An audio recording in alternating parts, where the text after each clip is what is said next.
Isang property na available for sale.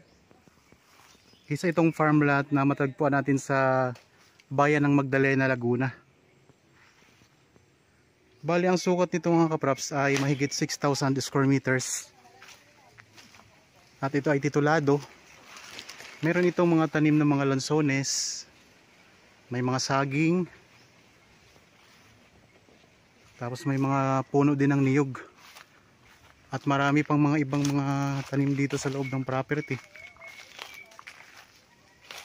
So patag na patag ang lupa nito. Ayan. Pantay. Tapos mayroong tanim na kawayan sa bandang gilid.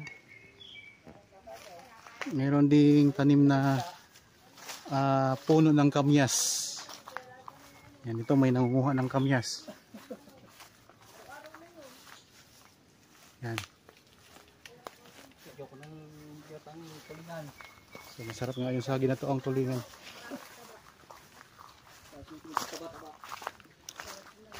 Ang property na ito ay mayroon ng daanan. Kaso lang po mga kapraps, sa ngayon pansamantala ay dadaan tayo sa isang tulay na kawayan pansamantala. Kasi ngayong taon din po mga kapraps ay sisimula na rin ang paggawa ng tulay na sementado para makapasok na po yung mga sasakyan dito sa loob ng property. Kaya ngayon iikutin natin tong property para makita nyo kung anong meron dito sa loob. Ayan. So marami siyang mga tanim mga kapraps, mga saging. Ayan, saging, may kaimito din sa bandang dulo. Tapos mga lansones, may mga niyog. At tingnan nyo naman po, patag na patag ang lupa mga kapraps. At may mga tanim na rin na carabao grass.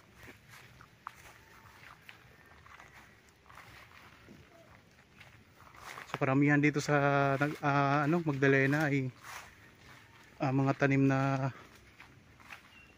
mga kapraps, mga lansones, marami dito.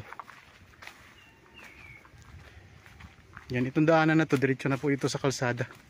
Yan, meron ditong puno ng kaimito.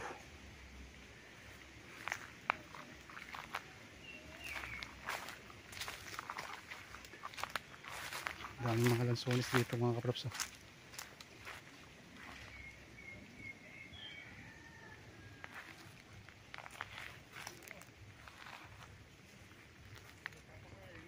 Yan, hanggang dito yung boundary ng property.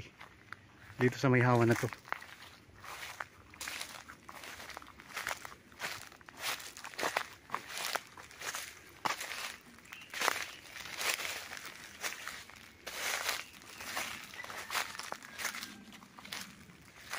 Yan, ito po. Ito yung property mga kapraps hanggang doon. Yan, hanggang doon yan. Diretso yan doon mga kapraps. Tapos dito.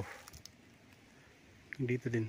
Tapos ang daanan, yan na yung kalsada papunta doon, palabas na. Yan, hanggang palabas na po yan. Sa sementadong kalsada mga kapraps. Tapos meron kayo dito mountain views. Ang ganda ng view dito mga kapraps. Oh. Ayan.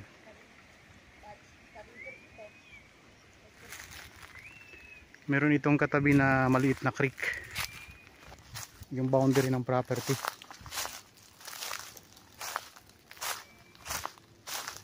So ulitin ko lang mga kapraps, ang sukat nito ay 6,000, mahigit 6,000 square meters. Ito ay titulado na matatagpuan natin sa bayan ng Magdalena, Laguna.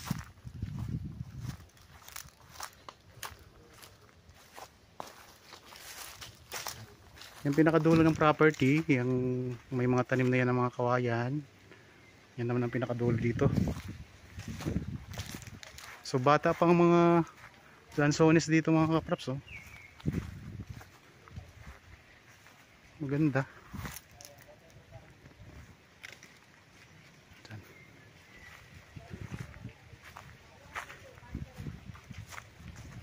So ang presyo nito mga kapraps nandyan sa description box at sa title itong video.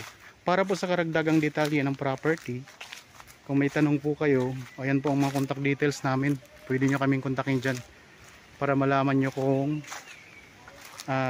ano yung gusto nyo pang itanong tungkol dito sa property mga kapraps. Okay, salamat po. Maraming salamat. Lagi tayong mag-ingat at God bless po sa ating lahat mga kapraps.